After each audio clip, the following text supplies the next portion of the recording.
Perdre son emploi, c'est déjà une énorme source de stress. Alors la question de la couverture santé, on n'a vraiment pas envie que ça en rajoute une couche.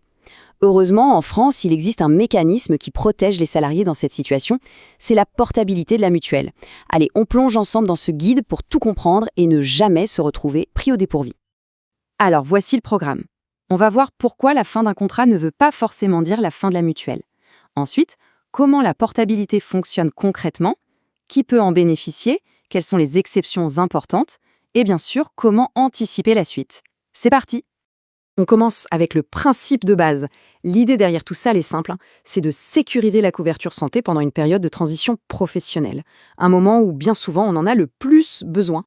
C'est la question un peu angoissante que beaucoup de gens se posent. Et la réponse, dans pas mal de cas, eh bien c'est un grand non. Un dispositif a été pensé spécifiquement pour éviter cette rupture de garantie. Et ce fameux dispositif, c'est la portabilité de la mutuelle. Cet endroit, c'est inscrit dans la loi depuis 2013.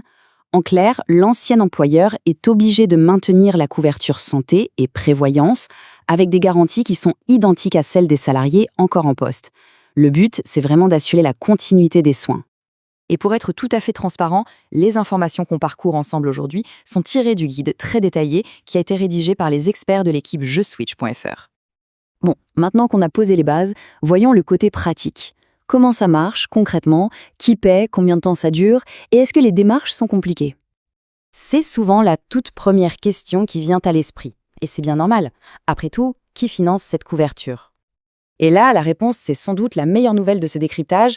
Pour l'ancien salarié, c'est gratuit. 0 € à débourser. En fait, le financement est mutualisé. Ça veut dire qu'il est partagé entre l'employeur et les salariés qui sont toujours en poste, via les cotisations globales du contrat.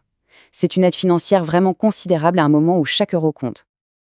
Passons à la durée. La règle est simple.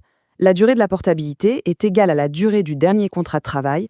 Par contre, ce qui est très important à noter, c'est le plafond. La durée maximale, c'est toujours 12 mois. Même si on a travaillé plus longtemps, comme dans l'exemple de 18 mois, ça ne dépassera jamais 1 an. Et pour les démarches, eh bien, c'est très simple. Le processus est quasi automatique. D'un côté, l'employeur a l'obligation légale d'informer l'assureur. De l'autre, le point crucial pour l'ex-salarié, c'est l'étape 2. Il faut juste fournir à la mutuelle l'attestation de prise en charge par France Travail. C'est la seule chose à faire de son côté. D'accord, c'est gratuit, c'est presque automatique, mais attention, tout le monde n'y a pas droit. On va regarder maintenant les conditions précises pour pouvoir en bénéficier. Voici les 4 critères à remplir. Bon, évidemment, il faut avoir été membre de la mutuelle d'entreprise. Ensuite, point fondamental, la raison du départ. Ça doit être une raison qui ouvre des droits au chômage, comme un licenciement, une fin de CDD ou une rupture conventionnelle. La 3e condition est logique, il faut être indemnisé par France Travail. Et enfin, il ne faut pas avoir renoncé explicitement à ce droit. Passons maintenant au cas particulier, ce qui sème souvent le doute. C'est hyper important de savoir quand la portabilité ne s'applique pas. Ce tableau résume parfaitement les 2 exceptions majeures.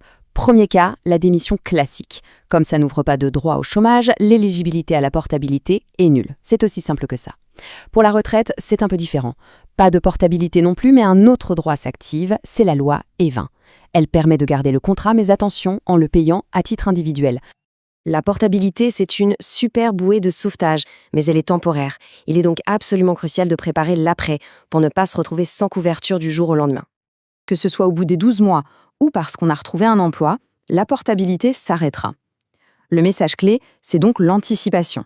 Il ne faut surtout pas attendre le dernier jour pour commencer à chercher une solution. 2 options principales se présentent alors. L'assureur peut proposer de garder le contrat, toujours grâce à la loi Evin, mais attention, le coût sera entièrement à la charge de l'assuré et bien souvent plus élevé. L'autre option, et c'est souvent la plus intéressante, c'est de profiter de ce moment pour chercher une nouvelle mutuelle individuelle qui sera parfaitement adaptée à ses nouveaux besoins et à son budget.